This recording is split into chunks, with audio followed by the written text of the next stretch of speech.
എല്ലാ പ്രിയ സുഹൃത്തുക്കൾക്കും പുതിയൊരു വീഡിയോയിലേക്ക് സ്വാഗതം.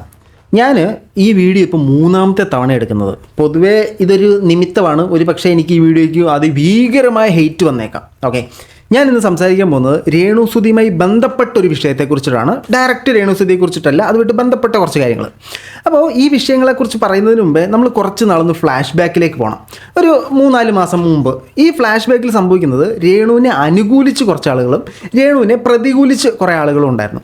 അങ്ങനെ ഇരിക്കെ രേണുവിന് ക്യാൻസർ എന്ന ഒരു മാരകമായ രോഗം പിടിപെടുകയും രേണുവിനെ പ്രതികൂലിച്ച് സംസാരിച്ചുകൊണ്ടിരുന്ന കുറേ ആളുകൾ ഈ സീനിൽ നിന്ന് നമ്മളില്ലേ എന്നും പറഞ്ഞ് വിഡ്രോ ചെയ്ത് പോയിട്ടുണ്ടായിരുന്നു. അങ്ങനെ ഞാനും ഇട്ടിട്ട് പോയി. ഞാൻ ഇനി ഈ വിഷയമില്ല, അവർക്ക് വയ്യാതിരിക്കുമ്പോൾ അവരെ മെൻ്റലി ഹറാസ് ചെയ്യണമെന്ന് പറഞ്ഞിട്ട് ഞാനും ഇട്ടിട്ട് പോയിരുന്നു. അപ്പോൾ അങ്ങനെ ഒരു സാഹചര്യത്തിൽ ഈ യുദ്ധഭൂമിയിൽ പഴയ ഭടന്മാരുണ്ടല്ലോ, അതായത് രേണുവിനെ അനുകൂലിക്കുന്ന ആളുകൾ, ഇവരുടെ കത്തിക്ക് മൂർച്ച വല്ലാണ്ട് അങ്ങ് കൂടി. അപ്പോൾ ഇവർ അനുകൂലിച്ച് രേണുവിൻ്റെ വിഷയങ്ങൾ ജനങ്ങളിലേക്ക് എത്തിച്ചു. നല്ല കാര്യം, വളരെ നല്ല കാര്യം. രേണുവിൻ്റെ കാര്യങ്ങൾ ജനങ്ങൾക്ക് അറിയാൻ താല്പര്യമുണ്ട്, ജനങ്ങളിലേക്കൊക്കെ എത്തിച്ചു. നല്ല രീതിക്ക് ഇങ്ങനെ പൊയ്ക്കൊണ്ടിരിക്കുമ്പോൾ രേണു വീണ്ടും വലിയൊരു കോൺട്രവേഴ്സിയിലേക്ക് പോയി വീണു. ഈ കോൺട്രവേഴ്സി എന്ന് പറഞ്ഞാൽ ആദ്യം നോട്ട് ദിസ് പോയിന്റ്, ആദ്യം രേണു ഒരു വീഡിയോ ഇട്ടു. 11 വർഷം ഞാൻ നോക്കി വളർത്തിയ എൻ്റെ മോൻ കിച്ചു എന്നെ കാണാൻ പോലും വന്നില്ല എന്നും പറഞ്ഞുകൊണ്ടൊരു വീഡിയോ ഇട്ടു. എന്നിട്ട് പുള്ളിക്കാരി തന്നെ വീഡിയോയിൽ പറയുന്നുണ്ട്, ഈ സാധനം ഞാനിപ്പോൾ പറഞ്ഞ വിവാദമാകുമെന്നറിയാം, പക്ഷേ നിങ്ങളാരും വിവാദമാക്കരുതെന്ന് പറഞ്ഞു. വിവാദമായി. 2-3 വർഷത്തെ എക്സ്പീരിയൻസ് കൊണ്ട് രേണുവിന് വളരെ വ്യക്തമായിട്ടറിയാം എന്തെവിടെ പറഞ്ഞാൽ വിവാദമാകും എന്നുള്ളത്. അത് വിവാദമായി, തർക്കിക്കാനൊന്നുമില്ല, അത് വിവാദമായി. കിച്ചു അതിന് മറുപടിയായിട്ട് വന്നു. എല്ലാവരുടെയും വിഷമം തീർക്കാനായിട്ട് എന്നാൽ പിന്നെ പോയി കണ്ടേക്കാം എന്ന് പറഞ്ഞു. പക്ഷേ പോയി രേണുവിനെ കാണാൻ സാധിച്ചില്ല.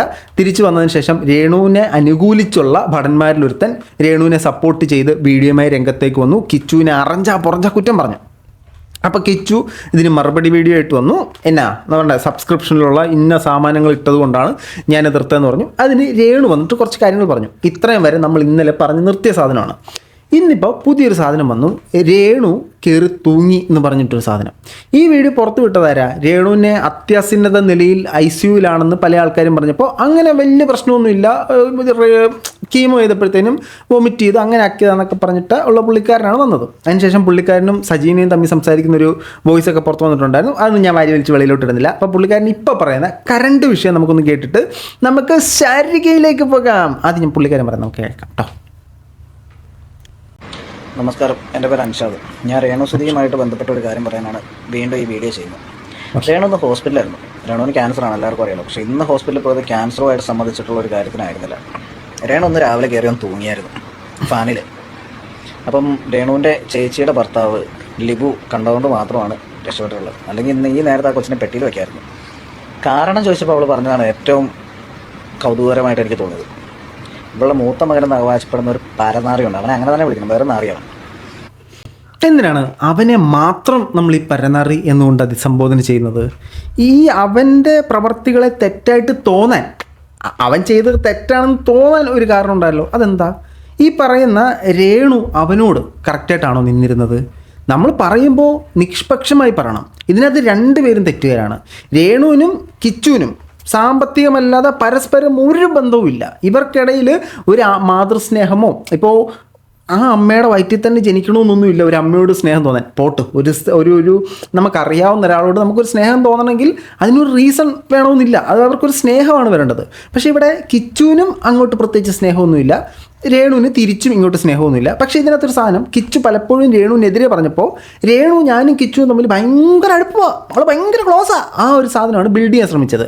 മീഡിയക്കാരുടെ മുമ്പിൽ വെച്ച് മന്നെ കിച്ചു ഞാൻ പോയിട്ട് വരടാ, അമ്മ സംസാരിക്കണോ നിങ്ങൾ എന്നൊക്കെ പറഞ്ഞിട്ട് കിച്ചുമായിട്ട് ഭയങ്കര ടേംസിലാണെന്നൊരു സാധനമാണ് രേണു പുറത്തേക്ക് ഇടാൻ ശ്രമിച്ച ഔട്ട്. പക്ഷേ കിച്ചു വന്നിട്ട് ഞങ്ങൾ തമ്മിൽ ഒരു അടുപ്പമില്ല, പൈസ ചോദിക്കും തരും, ആ തണേ പൊള്ളു എന്നുള്ള രീതി പറഞ്ഞിട്ടുണ്ടായിരുന്നു. സോ എൻ്റെ ഒരു ഒപ്പീനിയനകത്ത് ഇവർക്ക് രണ്ടിനും തമ്മിൽ യാതൊരു സ്നേഹവും ഇല്ല. ഒരു പൈസയുടെ ബന്ധം, കൊല്ലം സുധിയുമായിട്ട് ബന്ധപ്പെട്ട് അമ്മേനെ ഞാൻ കുറേ നാൾ വിളിച്ച് ആ ഒരു ബന്ധം, ഇവർക്കാണ് മോനായിട്ട് കുറച്ച് ആൾ കണ്ട് ആ ഒരു ബന്ധം ഇത്ര ഉള്ളെന്നാണ് എനിക്ക് ഫീൽ ചെയ്തിട്ടുള്ളത് കേട്ടോ. ബാക്കി പറഞ്ഞേ അൻഷാദോ പുള്ളി ബാക്കി പറയട്ടെ. അവൻ ഇന്നലെ ഒരു വീഡിയോ ഇട്ടു, അത് കണ്ടിട്ടുള്ള ഒരു മാനസിക ബുദ്ധിമുട്ടുകൊണ്ടാണ് അത്ര അവൾ തോന്നിയത്. ഓക്കെ, ആദ്യം അൻഷാദ് ഈ സാധനം പറഞ്ഞു തുടങ്ങി. അൻഷാദ് എന്നല്ല പേര് പറഞ്ഞേ, അൻഷാദ് പറഞ്ഞു തുടങ്ങിയത് രേണു തൂങ്ങി കാരണം കേട്ടപ്പോൾ എനിക്ക് കൗതുകകരമായി തോന്നി എന്നാണ് പറഞ്ഞത്. എന്തുകൊണ്ടാണ് കൗതുകകരമായിട്ട് തോന്നിയത്? കൗതുകം എന്ന് പറഞ്ഞാൽ നമ്മൾ അത്ഭുതപ്പെട്ടു നോക്കി എന്നല്ലേ എൻ്റെ അർത്ഥം, അല്ലെങ്കിൽ എന്തോ സംഭവിക്കാത്തൊരു സാധനം അങ്ങനെയല്ലേ നമ്മൾക്ക് ഈ കൗതുകം കൊണ്ടുണ്ടാകുന്നത്. കൗതുകം എന്ന് പറഞ്ഞാൽ അത് വേറൊരു എക്സ്പീരിയൻസ് അല്ലേ. എന്തുകൊണ്ടാണ് അത് കൗതുകകരമായിട്ട് തോന്നിയത്? ഇതിനപ്പുറത്തെ സാധനം രേണു അനുഭവിച്ചിട്ടുണ്ട്. ഇതിനപ്പുറത്തെ സൈബർ ബുള്ളിങ് രേണു അനുഭവിച്ചിട്ടുണ്ട്. കിച്ചു ഇതിനു മുമ്പ് പലപ്പോഴും രേണുവിനെതിരെ സംസാരിച്ചിട്ടുണ്ട്. ഈ ഒരു സാധനത്തിൽ മാത്രം എന്തുകൊണ്ടായിരിക്കും രേണു കയറി തൂങ്ങുന്നൊരു തലത്തിലേക്ക് പോയത്? ഒരു പക്ഷേ അവരുടെ രോഗത്തിൻ്റെ ഇതുകൊണ്ട് മൊത്തത്തിൽ മെൻ്റലി തകർന്ന് തരിപ്പണമായി താറുമാറായിട്ടിരിക്കുമായിരിക്കും അല്ലേ ആയിരിക്കും. ഓക്കെ പറ. ഞാൻ നമ്മളെ കുറേ ചീത്ത വിളിക്കുകയും കാര്യങ്ങളൊക്കെ ചെയ്തു. എന്നിരുന്നു പറഞ്ഞ പോലും നമ്മൾ ഈ ഒരു അസുഖത്തിൽ നിൽക്കുന്ന ഒരാളാണ്. മാനസികമായിട്ടും ഇങ്ങനെയുള്ള കാര്യങ്ങളൊക്കെ കണ്ടിട്ടാണെങ്കിൽ ആകെ തകർന്നു പോകും. എന്നിരുന്നാൽ പോലും ഞാൻ പറയുള്ളൂ, ഈ കിച്ചു എന്ന് പറയുന്ന ഒരുത്തൻ അവനെ എന്താ പറയുക, കുറേ സോഷ്യൽ മീഡിയയിൽ കുറേ ആൾക്കാരും കുറച്ച് അമ്മച്ചിമാരും എല്ലാം സ്വന്തം മകനായിട്ട് കേരളത്തിൻ്റെ ദത്തുപുത്രനായിട്ടൊക്കെ കൊണ്ടുനടക്കുന്നത്. ഈ നാറിയൊന്നും അങ്ങനെ മോനല്ല, അവനൊന്നും അങ്ങനെ കൊണ്ടുനടക്കില്ല. രേണു പറയാം കാരണം എന്താ അവനെ അങ്ങനെ കൊണ്ടു നടക്കാൻ പറ്റാത്തതിൻ്റെ കാരണം എന്താ? അവനെ അങ്ങനെ കൊണ്ടു നടക്കുന്നതിൻ്റെ പിന്നിലെ കാരണം അവൻ്റെ ലൈഫ് സ്റ്റോറി എന്ന് പറഞ്ഞ സാധനം പറഞ്ഞായിരുന്നു. ആ സമയത്ത് അവൻ്റെ ലൈഫിൽ അനുഭവിച്ച കുറേ കാര്യം. ഞാൻ കിച്ചുവിനെ സപ്പോർട്ടൊന്നും അല്ല കേട്ടോ, ഈ അങ്ങനെ നിങ്ങളാരും ചിന്തിക്കണം. ഞാൻ രണ്ടുപേർക്കും എതിരാണ്, രണ്ടുപേരുടെയും പ്രവർത്തികൾക്കെതിരാണ് ഞാൻ. എനിക്ക് രണ്ടുപേരോടും ഒരു ദേഷ്യവും രണ്ടുപേരോടും ഒരു അനുകമ്പയും ഇല്ല. അപ്പോൾ കിച്ചു ഇപ്പം ഞാൻ വന്നിട്ട് എൻ്റെ ലൈഫിലെ വിഷമങ്ങൾ എടുത്ത് പറഞ്ഞു കഴിഞ്ഞാൽ തോർത്ത് പിഴിഞ്ഞാൽ അവരെ കണ്ണീര് പോകും തുടച്ച് കഴിഞ്ഞാൽ. അത്രയും വിഷമങ്ങൾ എനിക്കുണ്ട്. ഈ വിഷമങ്ങൾ നമ്മൾ വന്ന് പറഞ്ഞു കഴിഞ്ഞാൽ സ്വാഭാവികമായിട്ടും കാണുന്ന കുറച്ച് ആളുകൾക്ക് മനസ്സിൽ ഉണ്ടാവും ദയയും സിമ്പതിയും, അയ്യോ പാവം എന്നൊക്കെ ചിന്തിക്കുന്ന മറ്റേ ചെറിയ ലൈറ്റ് ഹാർട്ടഡ് ആയിട്ടുള്ള ആളുകൾക്ക് ഒരു വിഷമം ഉണ്ടാവും. അങ്ങനെ വിഷമം ഉണ്ടായ ആളുകളാണ് കിച്ചുവിൻ്റെ കൂടെ നിൽക്കുന്നത്. കാരണം രേണു കൂടുതലും ഉണ്ടാക്കാൻ ശ്രമിച്ചത് ഹെയ്റ്റാണ്, നെഗറ്റീവ് പബ്ലിസിറ്റിയാണ്. കിച്ചു ഉണ്ടാക്കാൻ ശ്രമിച്ചത് എൻ്റെ കാര്യങ്ങൾ നോക്കി പോന്നു, പൈസ ഉണ്ടാക്കണം, ഒരു സെൻറ്റിമെൻറ്റ്സ് ക്രിയേറ്റ് ചെയ്യണം, ഇതാണ് കിച്ചു ശ്രമിച്ചത്. അപ്പോൾ അവരവർ ക്രിയേറ്റ് ചെയ്ത ഓഡിയൻസിൻ്റെ വഴിയാണ് ഈ സാധനം വരുന്നത്. ഓക്കെ, അതിന് നമുക്ക് കിച്ചുവിനെ കുറ്റം പറഞ്ഞിട്ട് കാര്യമൊന്നുമില്ല. ഇനി എന്തുകൊണ്ടാണ് കിച്ചുവിനെ അങ്ങനെയൊക്കെ വിളിച്ചത് പറയാലോ. ഈ കിച്ചു എന്ന് പറയുന്ന ഒരുത്തൻ അവനെ എന്താ പറയുക, കുറേ സോഷ്യൽ മീഡിയയിൽ കുറേ ആൾക്കാരും കുറച്ച് അമ്മച്ചിമാരും എല്ലാം സ്വന്തം മകനായിട്ട് കേരളത്തിൻ്റെ ദത്തുപുത്രനായിട്ടൊക്കെ കൊണ്ടുനടക്കുന്നത്. ഈ നാറിയൊന്നും അങ്ങനെ മോനല്ല, അവനൊന്നും അങ്ങനെ കൊണ്ടുനടക്കില്ല. രേണു പറയാതെ പറഞ്ഞു പോയിട്ടുള്ള കുറച്ച് കാര്യങ്ങളുണ്ട്. അവൻ പറഞ്ഞത് 2 വയസ്സ് വരെ അവന് അമ്മയുടെ സ്നേഹം കിട്ടിയിട്ടുള്ളൂ, പെറ്റമ്മയുടെ സ്നേഹം കിട്ടിയിട്ടുള്ളൂ. പെറ്റമ്മയുടെ സ്നേഹം കിട്ടണമെങ്കിൽ അതിനൊരു ക്വാളിറ്റി വേണം. പെറ്റമ്മ പോയത് പോട്ടെ, പോറ്റമ്മ വന്നല്ലോ. സ്വന്തം അമ്മയെ സ്വന്തം അമ്മയായിട്ട് കാണാനായിട്ട് പഠിക്കണം, ശരിയല്ലേ? Note this point your honour. ഇങ്ങനൊരു കഥ ഞാനും എവിടേക്കോ ആരൊക്കെയോ പറഞ്ഞും തരിഞ്ഞൊക്കെ ഞാൻ കേട്ടിട്ടുണ്ട്. കാരണം ഇവർ തമ്മിലുള്ള ബന്ധം അത്ര നല്ലതല്ല എന്നുള്ള രീതിയിൽ ഞാനും കേട്ടിട്ടുണ്ട്. എൻ്റെ കയ്യിൽ യാതൊരു തെളിവുമില്ല, വളരെ ക്രെഡിബിൾ ആയിട്ടുള്ള സ്ഥലത്തും അല്ല ഞാൻ അറിഞ്ഞത്. അവരിവരും പരദൂഷണം പറയുന്നത് പോലെയാണ് ഞാനും ഇത് കേട്ടത്. സോ ഞാനിവിടെ വന്നിരുന്ന് അത് വിളമ്പി നിങ്ങളുടെ മുമ്പിലോട്ട് തരുന്നത് ശരിയല്ല. സോ എന്നാന്ന് എനിക്കറിയാൻ പാടില്ല. എൻ്റെ ഒരു ചാനലിൻ്റെ ഒരു കോൺസെപ്റ്റ് എന്ന് പറയുന്നത് സോഷ്യൽ മീഡിയയിൽ വരുന്ന സാധനങ്ങളെ ഞാൻ റിയാക്ട് ചെയ്യുക, അല്ലാതെ ഒരുത്തൻ്റെ പേഴ്സണൽ ലൈഫിൽ പോയി അവിടുന്ന് ചൊരണ്ടി മാന്തി എടുത്തിട്ട് ഞാൻ റിയാക്ട് ചെയ്യത്തില്ല. ഇന്ന് വരെ ഞാൻ ചെയ്തിട്ടുമില്ല. സോഷ്യൽ മീഡിയ ഒരു സാധനം വന്നു കഴിഞ്ഞാൽ ഞാൻ സംസാരിക്കും. ഇതാണ് എൻ്റെ ചാനലിലൊരു സാധനം. അല്ലാതെ ഒരുത്തൻ അവൻ്റെ ലൈഫിൽ പ്രൈവറ്റായിട്ട് വെക്കണം, പേഴ്സണലായിട്ട് വെക്കണം എന്ന് ചിന്തിക്കുന്ന ഒരു സാധനവും ഞാൻ പൊക്കിനകത്തോട്ട് കൊണ്ടുവരത്തില്ല. സോ ഇവർക്കിടയിൽ എന്തൊക്കെയോ പ്രശ്നങ്ങളുണ്ട്. അത് രേണുവിൻ്റെ ഇതിൽ നിന്ന് നമുക്ക് മനസ്സിലാവുന്നുണ്ട്. രേണു ലാസ്റ്റ് ഇട്ട വീഡിയോയ്ക്കകത്ത് മോനെ അറിയാമല്ലോ ഞാൻ പറഞ്ഞു കഴിഞ്ഞാൽ ഇങ്ങനെയൊക്കെ ഒരു സാധനം രേണു പറയുന്നുണ്ടായിരുന്നു. സോ എന്തൊക്കെയോ എവിടേക്കോ പുകയുന്നു. ഞാനൊരു കാര്യം ചോദിച്ചിട്ടെ, രേണുവിന് വയ്യാതിരിക്കുകയാണ്. ഇപ്പം ഇങ്ങനൊരു സമയത്ത് ഇങ്ങനൊരു കോൺട്രവേഴ്സി വീണ്ടും കത്തിക്കേണ്ട കാര്യമുണ്ടോ? എന്തിനാണ് ഇങ്ങനെ കോൺട്രവേഴ്സികൾ കത്തിച്ചുകൊണ്ടിരിക്കുന്നത്? ശരിക്കും ഈ വിഷയം തുടങ്ങി വെച്ചതാരാ? രേണുവാണ് ഈ വിഷയം തുടങ്ങി വെച്ചത്. ആദ്യം വന്നിട്ട് വീഡിയോയ്ക്കകത്ത് എന്നെ 11 വർഷം ഞാൻ നോക്കി വളർത്തിയ എൻ്റെ മോൻ എന്നെ കാണാൻ പോലും വന്നിട്ടില്ല എന്നുള്ള കാര്യം സോഷ്യൽ മീഡിയയിൽ ക്യാമറ ഓൺ ചെയ്ത് വെച്ചിട്ടാണോ പറയേണ്ടത്? അങ്ങനെ ആയിരുന്നു അത് പറയേണ്ടത്. മോനോട് പറയണം, അല്ലെങ്കിൽ പേഴ്സണലി ആരെങ്കിലും ചോദിച്ചിട്ടുണ്ടെങ്കിൽ അവരോട് പറയണം. എന്നിട്ട് അവരെ ആ വോയിസ് എടുത്ത് പുറത്തിട്ട് കഴിഞ്ഞാൽ തെറ്റെന്നുള്ള രീതി നമുക്ക് പറയാം. രേണു തന്നെ വന്നിട്ട് അവന് ഹെയ്റ്റ് ഉണ്ടാവുമോ എന്ന് അറിഞ്ഞിട്ടും അങ്ങനെ ഒരു സാധനം പറഞ്ഞിട്ട് അവൻ പിന്നെ തിരിച്ചു പറയുമ്പോഴത്തേനും അത് തെറ്റെന്ന് പറയുന്നത് എങ്ങനെ? 1. 2, കിച്ചുവിൻ്റെ സൈഡിൽ നോക്കിക്കഴിഞ്ഞാൽ ഇത്രയും വർഷം തൻ്റെ പിതാവിൻ്റെ ഭാര്യയാണ്, സെക്കൻഡ് മദറാണ്. എന്നിരുന്നാൽ പോലും കുറച്ച് നാളെങ്കിലും അവരുടെ നിന്ന് സാമ്പത്തികം മേടിച്ചിട്ടുണ്ട്, അവരെ അമ്മ എന്ന് വിളിച്ചിട്ടുണ്ട്, അവരേതൊക്കെയോ രീതിയിൽ കിച്ചുവിനെ ഹെൽപ്പ് ചെയ്തിട്ടുണ്ട്. അതൊന്നും ഇല്ലെന്ന് നമ്മൾ പറയുന്നില്ല. അപ്പോൾ അവർക്ക് വയ്യാതിരിക്കുന്നൊരു സാഹചര്യത്തിൽ പോയി കാണാനുള്ളൊരു മര്യാദ കിച്ചുവും കാണിച്ചിട്ടില്ല. അപ്പോൾ ഇതേ ഞാൻ കണക്കാണ്. ഇപ്പോഴും കിച്ചു പറയുന്നത് ആശുപത്രിയിൽ പോയിട്ട് അമ്മയെ കാണാൻ പറ്റില്ല. എനിക്ക് തോന്നുന്നില്ല. മോനാണ് കാണണമെന്ന് പറഞ്ഞു കഴിഞ്ഞാൽ കാണിക്കാതിരിക്കുമോ? ദൂരെ ഏതെങ്കിലും ഒന്ന് കാണിക്കാതിരിക്കും. എനിക്കറിയാൻ പാടില്ല ഇവരൊക്കെ എന്തോന്ന് കാണിക്കുന്നതെന്ന്. അമ്മയെ അമ്മയായിട്ട് കാണണം, എങ്കിലേ അമ്മയുടെ സ്നേഹം മനസ്സിലാക്കാൻ പറ്റുള്ളൂ. അമ്മയുടെ മറ്റൊരു രീതിയിൽ കണ്ടിട്ടുണ്ടെങ്കിൽ ഒരാൾക്കും മനസ്സിലാക്കാൻ പറ്റില്ല അത്. ഓക്കെ, ഈ പറഞ്ഞതിനകത്തുനിന്ന് എന്താണ് പുള്ളി ഉദ്ദേശിച്ച അർത്ഥം എന്ന് നിങ്ങൾക്ക് മനസ്സിലായെന്ന് ഞാൻ മനസ്സിലാക്കുന്നു. ഇങ്ങനൊരു കഥയാണ് ഞാനും കേട്ടിട്ടുള്ളത്. ഞാൻ വീണ്ടും പറയുന്നു, അതിൽ യാതൊരു ക്രെഡിബിലിറ്റി ഇല്ലാത്ത കഥയാണ്, എനിക്കറിയാൻ പാടില്ല. ഇത് അവിടെ ഇവിടെയൊക്കെ ഉള്ള പരദൂഷണ കഥകളാണ്. ഞാൻ അത് എൻ്റെ ക്രെഡിബിലിറ്റിയിൽ ഞാനായിട്ടത് പറയുന്നില്ല. ഇങ്ങനൊരു കഥ ഇദ്ദേഹമാണ് ഇപ്പോൾ നിങ്ങളോട് പറയുന്നത്. ഓക്കെ, ഞാനല്ല. ഞാൻ അതിലേക്കൊന്നും കൂടുതൽ പോകുന്നില്ല. കൂടുതൽ പോയിട്ടുണ്ടെന്നുണ്ടെങ്കിൽ ഇവനെ ഈ തലച്ചുമടിൽ കൊണ്ടു നടക്കുന്ന ആൾക്കാർ അവനെ കല്ലെറിയും. ഇതൊക്കെ വെറുതെ വന്നിട്ട് രേണുവിനെ വെളുപ്പിക്കാനായിട്ട് പറയുന്നൊന്നുമല്ല. കിച്ചു മോനെ, നീ ഉപയോഗിച്ചുകൊണ്ടിരുന്ന ഫോണും ശ്രുതി ഉപയോഗിച്ചുകൊണ്ടിരുന്ന ഫോണുകളൊക്കെ ഇവിടെ ഉണ്ട്. ഇവിടെ തെളിവും കാര്യങ്ങളൊന്നും ഇല്ലാത്ത സംഭവങ്ങളൊന്നുമല്ല. അവളെ വളഞ്ഞിട്ട് ഒരു കൂട്ടം ആൾക്കാർ ആക്രമിച്ചു കഴിഞ്ഞിട്ട് ആ പെണ്ണിനെ ഇന്ന് ഈ ഒരു അവസ്ഥയിൽ നിൽക്കുന്ന ആ പെണ്ണ് ഇന്ന് രാവിലെ തൂങ്ങി കിടക്കായിരുന്നു. അവിടുന്ന് ഞാൻ ആരും ചോദിച്ചിട്ടേ, ആ പെണ്ണിനെ വളഞ്ഞിട്ട് ആക്രമിച്ചു എന്ന് പറയുമ്പോൾ ചുമ്മാ റോഡിൽ കൂടെ പോയ ഒരാളെ വളഞ്ഞിട്ടിട്ട് അങ്ങ് ആക്രമിച്ചതാണോ? അവിടുന്ന് എന്തെങ്കിലും ഒരു റിയാക്ഷൻ വരുമ്പോഴത്തേനും അതിൻ്റെ ഓപ്പോസിറ്റ് റിയാക്ഷനിൽ ഈ വന്നുകൊണ്ടിരുന്നേ. ചുമ്മാ വെറുതെ ഇരിക്കുന്ന ഒരാളെ പറഞ്ഞു കയറിയിട്ട് ആക്രമിച്ചതാണോ? എനിക്ക് ഞാൻ നിങ്ങളുടെ ആദ്യത്തെയൊക്കെ വീഡിയോ കണ്ടപ്പോൾ നിങ്ങളൊരു മര്യാദ ഞാൻ പ്രതീക്ഷിച്ച് പറയുമ്പോൾ ഒരു നിഷ്പക്ഷമായിട്ട് പറയേ. രേണുവിനെ അറിയാമെന്നുള്ളത് കൊണ്ട് അങ്ങനെ അത് ശരിയാണോ? ശരിയായില്ല കേട്ടോ. ലിബു എന്ന് പറയുന്ന രമേശിയുടെ ഭർത്താവാണ് അവളെ അഴിച്ച് ഹോസ്പിറ്റലിൽ ഇറക്കം കൊണ്ടുപോയിട്ടുള്ളത്. നീ കാണിക്കുന്നത് ഭയങ്കര മോശമാണ്. നിനക്ക് അമ്മയെ കാണാൻ പറഞ്ഞത് നീ വീട്ടിലേക്കല്ലായിരുന്നു വരേണ്ടത്. അമ്മ ഹോസ്പിറ്റലാണെന്ന് അറിയാലോ. നീ പിന്നെ അവിടെ വന്ന് കുത്തി പിടിച്ചിരുന്നിട്ട് എന്താ കാര്യം ഇരിക്കുന്നത്? നീ വരുവായിരുന്നുണ്ടെങ്കിൽ അമ്മയെ കാണാൻ വരണമെന്നുണ്ടെങ്കിൽ ഹോസ്പിറ്റലിൽ വരണം. നീ പിന്നെ അവിടെ കുത്തി പിടിച്ചിട്ട് എന്തിനാണ് ഇരുന്നത്? അതുപോലെ തന്നെ രേണുവിന് മോനെ കാണണമെന്നുണ്ടായിരുന്നു, മോനെ ഫോൺ വിളിച്ച് പറയണമായിരുന്നു. അല്ലാതെ ക്യാമറ ഓൺ ചെയ്ത് വെച്ചിട്ട് ഫോണും ക്യാമറ അതല്ല. നമ്മൾ പറയുമ്പോൾ രണ്ട് വശം നമ്മൾ പറയണമല്ലോ. ഒരു വശം മാത്രം പറഞ്ഞാൽ ശരിയാണ്. രണ്ടുപേരും ചെയ്ത് തെറ്റാ. രണ്ടും ഒന്നിനൊന്നും വിളിച്ചാല സൂപ്പർ അടിപൊളി. ശരിയാണ്. ഐസിനകത്തോട്ട് ആരെയും കാണിക്കില്ല, കയറ്റിയല്ല. സീമാജി നായരടക്കമുള്ള ആൾക്കാർ അവിടെ വന്നു. പക്ഷെ അവർ വേറൊരു സൈഡിൽ കൂടെ പോയിട്ട് അവളെ കാണിച്ചു കൊടുക്കുകയും ചെയ്തു. കിച്ചു ആണ് വരുന്നതെന്ന് പറഞ്ഞിട്ടുണ്ടെങ്കിൽ ജസ്റ്റ് ബാക്ക് സൈഡിൽ കൂടെ ആണെങ്കിലും നിനക്ക് അമ്മയെ വന്ന് കണ്ടു പോകാമായിരുന്നു. നീ അമ്മയെ കാണാൻ പോയി ആരും കാണിച്ചില്ല എന്നുള്ളൊരു വർത്തമാനമൊന്നും പറയണ്ട. യെസ്, അത് കറക്റ്റ്. അതിനോട് ഞാൻ യോജിക്കുന്നു. കിച്ചു മകനാണ്, അമ്മയെ കാണണമെന്ന് പറഞ്ഞാൽ അങ്ങനെ കാണിക്കാതിരിക്കും എന്നൊന്നും എനിക്കും തോന്നുന്നില്ല. ഈ പറയുന്ന മാസ്ക് ഒക്കെ ആയിട്ട് പ്രൊട്ടക്റ്റഡ് ആയിട്ട് അത്യാവശ്യം ദൂരത്തു നിന്നെങ്കിലും ഒന്ന് കാണിക്കും. ആ ഒരു മര്യാദ കിച്ചു കാണിക്കണമായിരുന്നു. കിച്ചു അത് കാണിച്ചിട്ടില്ല. രണ്ട് പേരുടെ ഭാഗത്തും തെറ്റുണ്ട് കേട്ടോ. ഞാൻ ഒരാളെ ന്യായീകരിക്കുന്നില്ല, രണ്ട് പേരുടെ ഭാഗത്തും തെറ്റുണ്ട്. വേറെ അറിയാൻ ഉള്ള കാര്യം ഞാൻ പറയില്ല. ഇവനെ പൊക്കി പിടിച്ചുകൊണ്ട് നടക്കല്ലേ കേട്ടോ. ഒരു കാരണവശാലും സോഷ്യൽ മീഡിയയിലുള്ള ആൾക്കാരോട് ഞാൻ പറയും, ഇവനെ പൊക്കി പിടിച്ചുകൊണ്ട് നടക്കരുത്. ഇവൻ വേറെ അറിയാം. ഇവൻ എന്താ പറയുക, ഇവൻ പൈപ്പ് വെള്ളം കുടിക്കൂല, കിണർ വെള്ളം കുടിക്കൂല. ഇവൻ ഫാസ്റ്റ് ഫുഡ് മാത്രമേ ഇവൻ ഇറങ്ങുള്ളൂ. ഈ രേണു സുധി ബിഗ് ബോസിലുണ്ടായിരുന്ന സമയത്ത് ഇവൻ ഓരോ കടകളിൽ പോയിട്ട് ഫാസ്റ്റ് ഫുഡ് കഴിച്ചതിന് ശേഷം ഇവൻ പൈസ കൊടുക്കാനായിട്ട് പൈസ ഇല്ലാണ്ട് ഇപ്പോൾ രമേശ് ചേച്ചിനെയും ഇവരൊക്കെ വിളിക്കുന്ന സമയത്ത് അവരെന്നെ വിളിച്ചിട്ട് ഞാൻ തന്നെ എത്രയോ പൈസ ഇട്ട് കൊടുത്തിട്ടുണ്ടെന്നറിയും. എടാ ഹെൽത്തി കുട്ടാ, ഒരാൾ എന്ത് തരം ഭക്ഷണം കഴിക്കണമെന്നുള്ളത് നമ്മൾ എങ്ങനെ പറയാൻ പറ്റും? അവന് ഫാസ്റ്റ് ഫുഡ് ഇഷ്ടമെങ്കിൽ അവൻ ഫാസ്റ്റ് ഫുഡ് തിന്നിട്ട്. പക്ഷെ അവൻ അതിനകത്ത് ചെയ്തൊരു പ്രശ്നം, അവൻ്റെ കാശില്ലെങ്കിൽ അവൻ പോയി തിന്നാൻ പാടില്ലായിരുന്നു. ഓക്കെ, ഇതൊക്കെ എന്തൊരു കണക്ക് കുറച്ചിലിത്. അവന് ഫാസ്റ്റ് ഫുഡ് തിന്നും, അവൻ പൈപ്പ് വെള്ളം കുടിക്കത്തില്ല. ഇതൊക്കെ പരദൂഷണ കഥയായിട്ടാണ് എനിക്ക് ഫീൽ ചെയ്യുന്നത് ബ്രോ.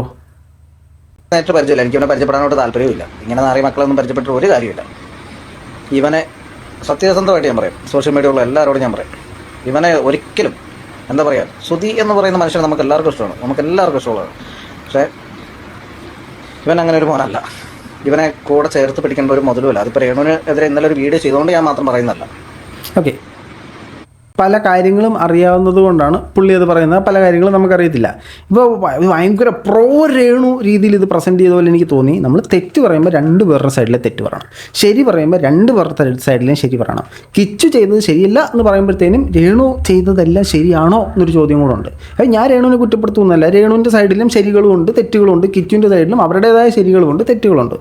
ഇനി ഇതിനെ രേണുവിനെ സപ്പോർട്ട് ചെയ്തുകൊണ്ട് റിയാലിറ്റി ബൈ ഷാരിക രംഗത്ത് വന്നിട്ടുണ്ട്. റിയാലിറ്റി ബൈ ഷാരികയുടെ വാക്കുകളിലേക്ക് നമുക്കൊന്ന് പോവാം. ഏവർക്കും റിയാലിറ്റി ബൈ ഷാരികയുടെ റിയാലിറ്റി റിയാക്സിലേക്ക് സ്വാഗതം. ഇങ്ങനൊരു വീഡിയോ ഇനി ചെയ്യണ്ട എന്ന് ഞാൻ കരുതിരുന്നതാണ്, പക്ഷെ ചെയ്യാതിരിക്കാനായില്ല മക്കളെ. വേറൊന്നുമല്ല, രേണുസുധിയെ കുറിച്ചാണ് എനിക്ക് ഏറ്റവും പ്രിയപ്പെട്ട. രേണുവിനെ കുറിച്ച് ഈ അവസ്ഥയിൽ ഇങ്ങനെ അവളെ കുറിച്ച് വീഡിയോ ഒന്നും ചെയ്യേണ്ടെന്ന് ഞാൻ കരുതിരുന്നതാണ്, പക്ഷെ എന്നെ കൊണ്ട് ചെയ്യിപ്പിക്കുവാണ്. വേറൊന്നുമല്ല, അവളൊരു ഇത് ആമുഖത്തിനൊക്കെ ഒരു മര്യാദയില്ലേ? എത്ര നേരം കൊണ്ട് ഇവർ എല്ലാം പറഞ്ഞിട്ട് മറ്റൊന്നുമല്ല എന്നും പറഞ്ഞിട്ട് തുടങ്ങും. അവിടെയാണ് ശരിക്കും ഇത് തുടങ്ങുന്നത്. കഥ ഇവിടെയാണ് ആരംഭം. ബാധിച്ച് വളരെ ക്രിട്ടിക്കലായിട്ടുള്ള കണ്ടീഷനിലൂടെ കടന്നു പോകുന്നു. ആ സമയത്ത് അവൾക്ക് പ്രിയപ്പെട്ട ഒരാൾ അവളെ കാണാൻ ചെന്നില്ല. അവളെ ഒരിക്കൽ വളർത്തിയ അവളുടെ മകൻ എന്നറിയപ്പെടുന്ന രാഹുൽ ദാസ് എന്ന കിറ്റ്സോ അവളെ കാണാൻ ചെന്നില്ല എന്ന് അവൾ വളരെ ദണ്ണപ്പെട്ട ഒരു വീഡിയോയിലിരുന്ന് പറഞ്ഞു. ദണ്ണപ്പെട്ട വീഡിയോയിലിരുന്ന് പറഞ്ഞു. കിച്ചു വന്നില്ലെന്ന് ദണ്ണപ്പെട്ട വീഡിയോയിൽ എന്തിനിരുന്ന് പറയുന്നത്? കിച്ചുവിനെ വീഡിയോ കോൾ ചെയ്ത് പറഞ്ഞു വിടായിരുന്നോ? കിച്ചുവിനൊരു വോയിസ് മെസ്സേജ് അയച്ചുവിടായിരുന്നോ? കിച്ചുവിനൊരു മെസ്സേജ് അയച്ചുവിടായിരുന്നോ? വീഡിയോയ്ക്കകത്ത് നമ്മളൊരു സാധനം പറഞ്ഞിട്ടുണ്ടെങ്കിൽ നാട്ടുകാർ കാണണം എന്ന് ഉദ്ദേശിച്ച് തന്നെയാണ് പറഞ്ഞത്. അതിനകത്തൊന്നും ഒരു തർക്കവും. ഓക്കെ, ഇത് രണ്ടെണ്ണവും ഒന്നിനൊന്ന് ഇത് രേണുവിന്റെ മകനല്ല, സോറി ക്ഷമിക്കണം കേട്ടോ, എനിക്കൊരു തെറ്റ് പറ്റി. റേണുവിന്റെ മകനല്ല, സുധിയുടെ മാത്രം മകനായ രാഹുൽ ദാസ് എന്നറിയപ്പെടുന്ന കിച്ച കാണാൻ ചെന്നില്ല. ഋത്തപ്പനെ കാണാൻ വന്നില്ല. ഞാൻ പുച്ഛം കേട്ടോ, പുച്ഛം പുച്ഛം. ചേച്ചി ഭയങ്കര കിടിലമാണല്ലോ, ചേച്ചി അൽക്കിടിലം. ചേച്ചിയുടെ നിലപാടിൻ്റെ കഥകളൊക്കെ പറയാതിരിക്കുന്നതാണ് നല്ലത്. ഇവരുടെയൊക്കെ വിചാരം ഇവരൊക്കെ ഭയങ്കര സംഭവം സെറ്റപ്പ് സീനാണെന്നുള്ള ഒരു ഭാവമാണ് ഇവരൊക്കെ. ഇവർ പ്രത്യേകിച്ച് ഇവർ അവസ്ഥയിൽ കിടന്നത് സ്വാഭാവികമാണ്. നമ്മുടെ ജീവിതം തുലാസിൽ നിൽക്കുമ്പോൾ, നമ്മുടെ ജീവൻ തുലാസിൽ നിൽക്കുമ്പോൾ നമുക്ക് പ്രിയപ്പെട്ടവരൊന്ന് കാണാൻ വന്നിരുന്നെങ്കിൽ ആഗ്രഹിച്ചു പോകും. നമ്മളതൊരു പരാതിയായിട്ടല്ല, ഒരു പരിഭവമായിട്ടാണ് അത് പറഞ്ഞത്. പരാതിയായിട്ടല്ല, പരിഭവമായിട്ടാണ് പറഞ്ഞത്. വീഡിയോ ഓൺ ചെയ്ത് റെക്കോർഡ് ചെയ്ത് എഡിറ്റ് ചെയ്ത് തമ്മിലിട്ട് പരിഭവമായിട്ട്. ഇതെല്ലാം കേട്ട് ഒരു ലോഡ് പുച്ഛോ ഇറക്കി ഈ കിച്ചു എന്ന് പറഞ്ഞവൻ കെട്ടിയൊരുങ്ങി പോകാൻ ഇറങ്ങുന്ന രേണുവിനെ കാണാൻ പോകാൻ ഇറങ്ങുന്നതിന് മുൻപ് പരാതിക്കാരുടെയൊക്കെ പരാതി അങ്ങോട്ട് തീരട്ടെ എന്നും പറഞ്ഞ് ഒരു വീഡിയോ കൂടെ ഇറക്കിയിട്ടാവും പോയത്. അതിന് അവനെ നാട്ടുകാരെടുത്ത് കൊടുത്തു. അത് കഴിഞ്ഞ് അവിടെ രേണുവിനെ കാണാൻ ചെല്ലുന്നു. പക്ഷേ രേണുവിനെ കാണാൻ പറ്റുന്നില്ല. അങ്ങനെ അവൻ നാട്ടിൽ തിരിച്ചു വരുന്നു. തിരിച്ചു വന്നിട്ട് അവനൊരു വീഡിയോ അങ്ങോട്ട് ചെയ്യുന്നു. രേണു അമ്മയെ അവൻ വെറുക്കാനുള്ള കാരണം കഥ മാറ്റി പറയില്ലേ, അങ്ങനല്ല. ഇവൻ തിരിച്ച് വീട്ടിൽ ചെല്ലുന്നു. അപ്പോൾ രേണുവിനെ അനുകൂലിച്ച് കിച്ചുവിനെ എതിർത്തൊരു വീഡിയോ വരുന്നു. ആ വീഡിയോ രേണു കൊളാബ് അക്സെപ്റ്റ് ചെയ്യുന്നു. അപ്പോൾ രേണുവിന് പറയാനുള്ള ആശയം അതാണെന്ന് കാണുന്നവർ വിശ്വസിക്കത്തുള്ളൂ. ആ കൊളാബിനെ തുടർന്ന് കിച്ചു റിയാക്ട് ചെയ്ത് പറയുന്നു. പറയുമ്പോൾ കറക്റ്റായിട്ട് പറ. മാനിപ്പുലേറ്റ് ചെയ്യുമ്പോൾ പാലിൽ വെള്ളം ചേർക്കാം, കഥയിൽ വെള്ളം ചേർക്കരുത് കേട്ടോ. ആണ് എന്ത് സബ്സ്ക്രിപ്ഷൻ. രേണുസുതി സബ്സ്ക്രിപ്ഷൻ ചെയ്തുകൊണ്ടാണ് എൻ്റെ അമ്മ സബ്സ്ക്രിപ്ഷനിലൂടെ ചുണ്ട് കടിച്ച് കാണിച്ചു, മലന്ന് കിടന്ന് കാണിച്ചു, കമന്ന് കിടന്ന് കാണിച്ചു. ഇതൊക്കെ കൊണ്ടാണ് അവൻ രേണു അമ്മയെ വെറുത്തത്. ഞാനൊന്ന് ചോദിക്കട്ടെടാ കിച്ചു, ഈ 2 വർഷങ്ങൾക്ക് മുമ്പ് നിന്റെ അച്ഛൻ സുധി മരിച്ചപ്പോ ഇതൊക്കെ അശ്വന്തുകൊക്കെ വിട്ട സാധനമാണ്. നിന്റെ അച്ഛൻ സുരേഷ് ഗോപിയുടെ ഫാനായിരുന്നു ഞാൻ. ആ സാധനമൊക്കെ അച്ഛനെ വിളിച്ചാണോ എൻ്റെ ഈ അച്ഛൻ? രേണുവിൻ്റെ ആരാ? താങ്കളുടെ ആത്മാർത്ഥ മിത്രത്തിൻ്റെ ആരായിരുന്നത്? വിളിച്ചോ. ഈ രേണു പണിക്ക് ഇറങ്ങി ആൽബത്തിൽ അഭിനയിക്കാൻ. അന്ന് അവളുടെ അഭിനയത്തെ ആരും അംഗീകരിച്ചിട്ടില്ല. ഇന്നും ആരും ആരാ അഭിനയത്തിന് അംഗീകരിക്കത്തെ? ചന്തു കുട്ടഞ്ഞൊരു സൂര്യന്മാ, അതിനെ നമ്മളെല്ലാം സപ്പോർട്ട് ചെയ്തല്ലേ സംസാരിച്ചത്. എന്നു മുതലാണ് ഇവർക്കെതിരെ സംസാരിച്ചു തുടങ്ങിയത് എന്ന കാര്യങ്ങളൂടെ നിങ്ങൾ ചിന്തിക്കണം. അല്ലാതെ രേണു ഇങ്ങനെ അങ്ങോട്ട് രംഗപ്രവേശനം ചെയ്യുന്നുണ്ട്, രേണു വേണം എന്നാൽ പിന്നെ കുറ്റം. അങ്ങനല്ല, അവർ ചെയ്ത പ്രവർത്തികൾക്കെതിരെയാണ് സംസാരിച്ചിരുന്നത്. ഇവരൊക്കെ വൺ സൈഡഡായിട്ട് ഭയങ്കരമായിട്ട് സംസാരിക്കുന്നത്. അധികം അംഗീകരിച്ചിട്ടില്ല. കോപ്രായം, അതാണ് അതിന് അവൾക്ക് കിട്ടിയ വേർഡ്. ആ കോപ്രായങ്ങൾ അവളുടെ വിജയകിരീടമായിട്ട് എടുത്ത് ചൂടുകയും അവളെ ഇഷ്ടപ്പെടാത്തവരെ കൊണ്ട് അവളെ വൈറലാക്കുകയും ചെയ്ത് മിടിപിടിക്കുകയാണ് രേണുസുതി. അതിനകത്ത് നമ്മൾ കാശുണ്ടാക്കി. ആ കാശിന്റെ അങ്ങനെ ചുണ്ട് കടിച്ചും കോപ്രായം കാണിച്ചു എന്നൊക്കെ നീ പറയുന്ന ആ എക്സ്പ്രഷൻസ് കാണിച്ചിട്ട് തന്നെയാടാ അവൾ ആൽബങ്ങളിൽ അഭിനയിച്ചും സബ്സ്ക്രിപ്ഷൻ ഉണ്ടാക്കിയും കാശുണ്ടാക്കിയത്. ആ കാശിന്റെ ഒരു പങ്ക് വാങ്ങിച്ച് തിന്നിട്ട് നിനക്ക് നാണം ഉണ്ടോ കിച്ചു ഇങ്ങനെയൊക്കെ ഇരുന്ന് പറയാനായിട്ട്? ഓക്കെ, ഇവിടെയും പറയുന്നത് അതേ പൈസ കണക്ക് തന്നെയാണ്. ഞാനിപ്പോൾ ശാരിക ചേച്ചിയോടൊരു ചോദ്യം ചോദിച്ചോട്ടെ. ഒരമ്മ ഈ രേണുവിൻ്റെ കഥയൊക്കെ വിട്ട്, രേണു ഒന്നുമല്ല ഞാൻ പറയുന്നത്, ഏതോ ഒരു സാങ്കല്പിക ലോകത്ത് നടക്കുന്ന സാങ്കല്പികമായ കഥ. ഈ കഥ നമ്മൾ ഇതിനു മുമ്പ് ഫെമിലിയറായിട്ട് കേട്ടിട്ടുണ്ട്. ഒരമ്മ ജീവിക്കാൻ ഒരു നിവൃത്തിയുമില്ല. അങ്ങനെ ഇരിക്കെ ഇവർക്കൊരു കുഞ്ഞുണ്ടാകുന്നു. കുഞ്ഞിനെ കൊണ്ട് ജീവിക്കാൻ യാതൊരു നിവൃത്തിയില്ല. കുഞ്ഞ് പ്രായപൂർത്തിയായിട്ടില്ല. കുഞ്ഞിന് സ്വന്തം കുടുംബഭാരങ്ങൾ തോളിലേറ്റാൻ പറ്റില്ല. അങ്ങനെയുള്ള സാഹചര്യത്തിൽ ഇവർ ഈ നമ്മുടെ കഥയിലെ സ്ത്രീ, ഇത് ഞാൻ വീണ്ടും പറഞ്ഞു, ഞാനിത് ആരുമായിട്ട് ഈ കഥയിലെ കഥയും കഥാപാത്രങ്ങളെല്ലാം സാങ്കല്പികം മാത്രം, വേശ്യാവൃത്തിയിൽ ഏർപ്പെട്ടു എന്ന് വിചാരിക്കുക. എന്നിട്ട് അതിനകത്ത് ഏർപ്പെട്ട് പണമുണ്ടാക്കുന്നു. പണമുണ്ടാക്കിയതിന് ശേഷം ഈ പണം കുടുംബത്തിലൊക്കെ ഉപയോഗിക്കുന്നു. മോന് ഫുഡൊക്കെ മേടിച്ചു കൊടുക്കുന്നു. മോൻ കുറച്ച് പ്രായമായി പക്വതയായ സമയത്ത് ഈ സാധനം തെറ്റാണെന്ന് മോൻ തിരിച്ചറിയുന്നു. അല്ലെങ്കിൽ പക്വതയായോ ഇല്ലയോ എപ്പോഴും ഒരു സാധനം മോൻ ഇത് തിരിച്ചറിയുന്നു. അമ്മ ഈ പരിപാടി ഇനി വേണ്ട, അമ്മയ്ക്ക് വേറെ വരുമാന മാർഗ്ഗങ്ങൾ ഉണ്ടല്ലോ. ഈ അമ്മ അപ്പോഴത്തേന് ഭയങ്കര വേറെ ജോലി കിട്ടിയെന്ന് വിചാരിക്കുക, വേറെ എവിടെയെങ്കിലും നല്ലൊരു ജോലിയും കൂടെ കിട്ടിയെന്ന് വിചാരിക്കുക. വേറെ വരുമാന മാർഗ്ഗം ഉണ്ടല്ലോ, ഇനിയിപ്പോൾ നമുക്ക് അതിൻ്റെ ആവശ്യമില്ല എന്ന് പറയുമ്പോഴത്തേനും നീ അന്ന് അതിൽ നിന്ന് പൈസ മേടിച്ച് ഉണ്ടാക്കിയവനല്ലേടാ എന്ന് ചോദിക്കുന്ന അർത്ഥമുണ്ടോ? അതാത് കാലഘട്ടത്തിൽ അവർക്ക് ചില മനുഷ്യന്മാർക്ക് തെറ്റുകൾ പറ്റും. ആ തെറ്റുകളെ തിരിച്ചറിയുകയും മറ്റുള്ളവർ പറയുമ്പോൾ അതിനെ അംഗീകരിക്കുകയും ചെയ്യണം. ഇതൊന്നും പറ്റത്തില്ല. നീയും പൈസ മേടിച്ചിട്ടില്ല എന്നെ തോന്നുന്നു. എന്നിട്ട് പറയാൻ നിനക്ക് നാണമില്ല എന്ന് ചോദിച്ചു കഴിഞ്ഞാൽ അവന് നിവൃത്തിയില്ലാത്ത സമയത്ത് അവൻ മേടിച്ചിട്ടുണ്ടാവും. നിവൃത്തിയില്ലാത്ത സമയത്ത് രേണു ചിലപ്പോൾ ഒരു പക്ഷേ ഈ പറയുന്ന പരിപാടി ചെയ്തിട്ടുണ്ടാവും, സബ്സ്ക്രിപ്ഷൻ ചെയ്തിട്ടുണ്ടാവും. അതിനുശേഷം അവർക്ക് ആൽബങ്ങളുണ്ട്, വർക്കുകളുണ്ട്, സാമ്പത്തികമായി ഉണ്ടാക്കാനുള്ള പാങ്ങുണ്ടവർക്ക്. അവരൊരു സെലിബ്രിറ്റിയാണ്, അവർക്ക് ബിഗ് ബോസ് ഫെയിം ഉണ്ട്, അവർ ഇനോഗ്രേഷൻസ് കിട്ടുന്നുണ്ട്. അപ്പോൾ അവർക്ക് ഇങ്ങനൊരു സാധനത്തിൻ്റെ ആവശ്യമില്ല എന്ന് അവരുടെ മകൻ ഒരു അഭിപ്രായം പറഞ്ഞതിനെ നമുക്കെങ്ങനെ തെറ്റായിട്ട് ഇതാക്കാൻ പറ്റും? നീ അതിന് പൈസ മേടിച്ചിടാ, അതുകൊണ്ട് അവൾ ജീവിതകാലം മൊത്തം ചെയ്ത് ജീവിക്കും എന്നാണോ? അല്ല, നിങ്ങളൊക്കെ വിചാരിക്കുന്നത് രേണു ഈ ഒരു നിലവാരത്തിൽ തന്നെ രേണു ഫുൾ ടൈം നിൽക്കണമെന്നാണ് നിങ്ങൾ ചിന്തിക്കുന്നത്? അവർക്കൊരു ഉയർച്ച വേണ്ട. അവരിങ്ങനെ സബ്സ്ക്രിപ്ഷനൊക്കെ കളിച്ച് അങ്ങനെ നടന്നാൽ മതി. അല്ലാതെ അവർ സിനിമയിൽ കയറി അവർ മറ്റേ അഭിനയിച്ച് ആൽബം അങ്ങനെയല്ല. അവർ ഇവിടെ ഇതിൽ തന്നെ അതാണോ നിങ്ങളുടെയൊക്കെ ചിന്ത? നിങ്ങളൊക്കെ നല്ല സുഹൃത്താണോ അതോ അവരുടെ വളർച്ച തടയാൻ നോക്കുന്നവരാണോ? മനസ്സിലാകുന്നില്ല. ശാരിക എനിക്ക് പണ്ട് തൊട്ടേ എനിക്ക് ഭയങ്കര മിസ്റ്ററിയാണ് ഇവർ. ഞാൻ സാക്ഷിയാണ് രാഹുൽ ദാസ്, ഞാൻ സാക്ഷിയാണ്. ബിഗ് ബോസിന്റെ സമയത്ത് രേണുസുതി എന്നെ നിനക്കയച്ചിരുന്ന പൈസയുടെ സ്ക്രീൻഷോട്ടുകൾ കാണിച്ചിട്ടുണ്ട്. ഇത് രേണു പറയേണ്ടതാ. അതാണ് ഏറ്റവും മോശമായിട്ടുള്ള സാധനം. സ്വന്തം മകന് പൈസ അയച്ചു കൊടുക്കുന്നത്, സ്വന്തം മകനല്ലല്ലോ, ഇപ്പം സ്വന്തം മകനെ പോലെ കണ്ട സമയത്ത് രേണുവിന് സ്നേഹം മൂത്തിരിക്കുക എന്നല്ലേ ഇവർ പറയുന്നത്. പൈസ അയച്ചു കൊടുത്ത സ്ക്രീൻഷോട്ട് ഷാരിക കെബിനെ കാണിക്കുന്നു, സജീനെ കാണിക്കുന്നു, അവരെ കാണിക്കുന്നു, ഇവരെ കാണിക്കുന്നു, ഇൻ്റർവ്യൂ ചെയ്ത പെണ്ണുമ്പിളെ കാണിക്കുന്നു. ഈ നാട് മൊത്തം കാണിക്കുന്നത് മര്യാദയാണോ? എനിക്ക് മനസ്സിലായിട്ടില്ല. അപ്പം പിന്നെ അവൻ തിരിച്ചു പറയുന്നത് പ്രശ്നവും എനിക്കറിയത്തില്ല ഇവരുടെയൊക്കെ കഥ. പറഞ്ഞില്ല, അവൾക്ക് ആത്മാഭിമാനമുണ്ട്. പക്ഷേ ഞാൻ പറയും, കാരണം എന്നെ കാണിച്ചിട്ടുണ്ട് അവള് പൈസ അയച്ചു കൊടുത്തത് അവൾ ഇതുവരെ പറഞ്ഞിട്ടില്ല. അവൾക്ക് ആത്മാഭിമാനമുണ്ട്. പക്ഷെ ഞാൻ പറയും എനിക്ക് ആത്മാഭിമാനം ഇല്ല അല്ലേ? എനിക്ക് ആത്മാഭിമാനം ഇല്ല. ഞാൻ ഇരിക്കുമ്പോൾ എന്റെ മുമ്പിൽ നീ പലവട്ടം അവളെ വിളിച്ചിട്ടുണ്ട്. അപ്പോഴൊക്കെ അവൾ തലയ്ക്ക് വെച്ച് എന്റെ പൊന്നു ശാരി കാശിനാടി കിടന്ന് വിളിക്കുന്നത് 1, 2, 100, 500 അല്ല അന്ന് രാഹുൽ ദാസിന് വേണ്ടിയിരുന്നത്. 2000, 3000, 4000, 5000 ആ കണക്കേ ഉള്ളൂ. 2 ലക്ഷം, 3 ലക്ഷം, 5 ലക്ഷം, 10 ലക്ഷം അല്ലല്ലോ. പൈസ ഇല്ലെന്നുണ്ടെങ്കിൽ എൻ്റെ പൊന്നിടാവ് എൻ്റെ പൈസ ഇല്ല, ഇതാണ് എൻ്റെ അവസ്ഥ എന്ന് പറയാൻ ഇവർക്ക് എന്താ ബുദ്ധിമുട്ട്? അപ്പോൾ ഇവർക്ക് പറയാൻ എന്തെങ്കിലും ലിമിറ്റേഷൻ ഉണ്ടോ? എന്തെങ്കിലും കാര്യം പേടിക്കുന്നുണ്ടോ? രാഹുൽ ദാസിനോട്, കിച്ചോനോട് പറയാൻ പൈസ തരാൻ പറ്റത്ത്? പൈസ ഇല്ലാത്ത സാഹചര്യത്തിൽ പൈസ ഇല്ല എന്ന് പറഞ്ഞ് പഠിപ്പിക്കണം. അതല്ലേ ഒരു ഗുഡ് പാരൻറ്റിങ് അല്ലേ? ഇതെല്ലാം അവര് നിനക്ക് കൃത്യമായിട്ട് GPay ചെയ്തു തന്നു. അവര് വളർത്തിയ മകനെന്നുള്ള ആ ഒരു അനുകമ്പ കൊണ്ട് അതെല്ലാം വാങ്ങിച്ച് തിന്നിട്ട് ഇപ്പൊ അവളുടെ സബ്സ്ക്രിപ്ഷൻ കാരണം നിനക്ക് അവളെ താല്പര്യമില്ല, വെറുത്തു പോയി. ആണോ ഉണ്ടോടാ നിനക്ക്? ഈ ശാരിക ചേച്ചി കേട്ടോ ആ സബ്സ്ക്രിപ്ഷൻ്റെ പ്രൈം ആയിട്ട് പ്രൊമോട്ട് ചെയ്തുകൊണ്ടിരുന്ന പ്രൊമോട്ടർ. എനിക്ക് മനസ്സിലാകുന്നില്ല. ഈ ശാരിക ഒന്നും രേണു ഒന്നും ഒരു കാലത്തും രക്ഷപ്പെടില്ലെന്നാണ് തോന്നുന്നു ചിന്തിക്കുന്നത്. ഈ രേണുവിൻ്റെ കൂടെ നിന്ന് സംസാരിക്കുന്ന കുറച്ച് ആളുകളൊക്കെ മീൻസ് അവരുടെ ഒരു ഗ്രോത്ത് അല്ല ഇവർ ചിന്തിക്കുന്നത്. ഇപ്പോൾ ചോദിക്കും നീയൊക്കെ ഗ്രോത്ത് ആണോ ചിന്തിച്ചത്? നമ്മൾ ഗ്രോത്ത് ഒന്നുമല്ല ചിന്തിച്ചേ. ആരും ഗ്രോത്ത് ഒന്നുമല്ല ചിന്തിക്കുന്നത്. എല്ലാവർക്കും അവരവരുടെ കാര്യം എന്നുള്ളതേ ഉള്ളൂ. എല്ലാവർക്കും അതൊക്കെ സ്വന്തമായിട്ട് തിരിച്ചറിയേണ്ടതാണ്. ഏതായാലും ഈ പ്രശ്നങ്ങളൊക്കെ പെട്ടെന്ന് തീരട്ടെ, അവരുടെ രോഗങ്ങളൊക്കെ പെട്ടെന്ന് ഭേദമാകട്ടെ. നിങ്ങളുടെ അഭിപ്രായങ്ങൾ തീർച്ചയായിട്ടും കമൻറ്റ് ബോക്സിൽ കമൻറ്റുകളെ രേഖപ്പെടുത്തൂ. മറ്റൊരു